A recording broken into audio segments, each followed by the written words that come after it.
I've gone through many times in my life, I've shared this, where I have to ask myself how I got here and what I'm doing here. Okay? Now, I know I'm supposed to show up at 9 o'clock on Saturday morning, right? But there are some times as I'm getting ready to come, I say, what am I doing here? What in life conspired to get me here to find something of value to say to you folks? So I actually look at the history, like the day I decided to become a rabbi back in October of 1976, all the way until this very moment. It's been a very, very strange road.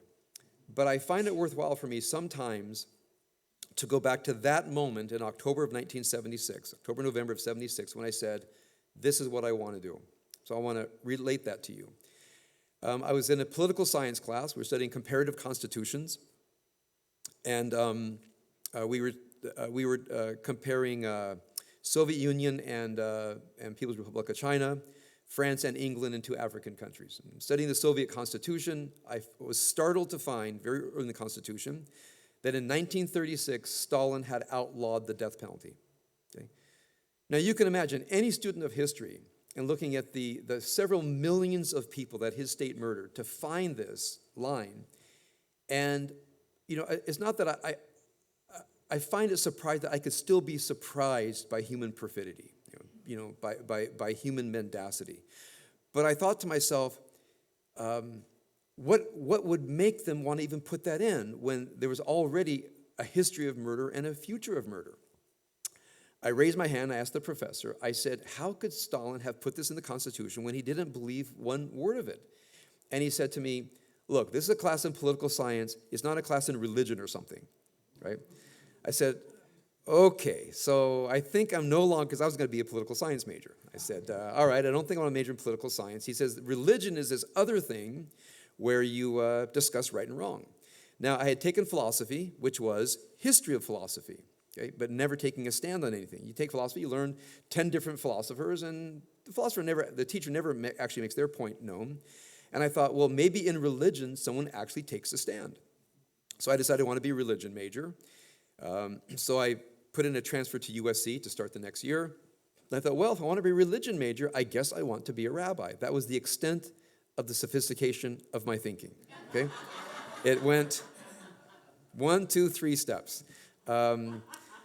Right? So I called the Hebrew Union College and I said, I want to be a rabbi. They said, tell us about yourself. I said, well, I just got out of the Marines. I'm at Long Beach City College. They said, oh, okay, hold your horses, buddy. You're not our typical profile of our incoming students. I said, well, what should I do? They said, well, transfer up to USC. It's across the street from HUC. Let us get to know you. You put your application in your senior year. I said, well, what should I do between now and then? And he said, well, go to Israel and learn Hebrew or something. I said, okay. I was a former Marine. Got off the phone, called a travel agent, and that's where everything began. All right, so now in my study of religion, of course, and talk about that another time, what I think my study of religion taught me more than anything, and it was a unique kind of peculiar program. It was a graduate school that for the undergraduate school was something of an afterthought. But I had my teachers were professors in the graduate school who were all given the unsavory assignment of teaching a couple of undergraduate courses a year. So I had fantastic teachers, and I've spoken a lot about the couple of books that influenced me the most. But one of them was Paul Tillish's The Dynamics of Faith, and that book stands for me as a life-changing book. A couple of things about the book. He says, ultimate faith, is not faith in a religion. Now remember, he is probably the most distinguished Protestant theologian of the 20th century. He says it's not about religion. He says religion is an organizing of dogma about something which is beyond speech. So Tillich says you have to understand there's a religion beyond religion. And the danger of religion this side of God, you see this in my email for those of you who read it, the danger of religion this side of God, that if you don't stay focused on what he calls ultimate reality, is that can distort itself very quickly into what he saw from his own country. I mean, he was a German refugee. He said, Nazism is a kind of religion, meaning organizing people to social purpose from a sociological definition of religion. Communism is a kind of religion, has a thought system, it organizes society, has a belief system.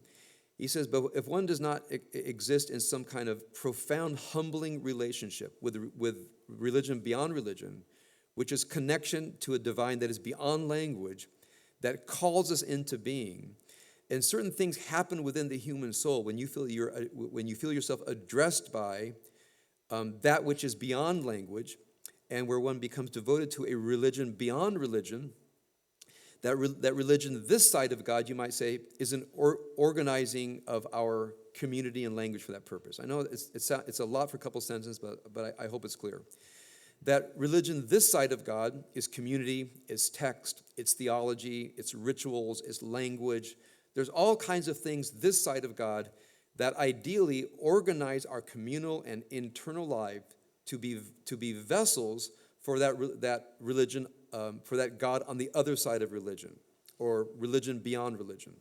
So he sees the function of religion, ideally, to open us up to true religion, which is beyond any religion.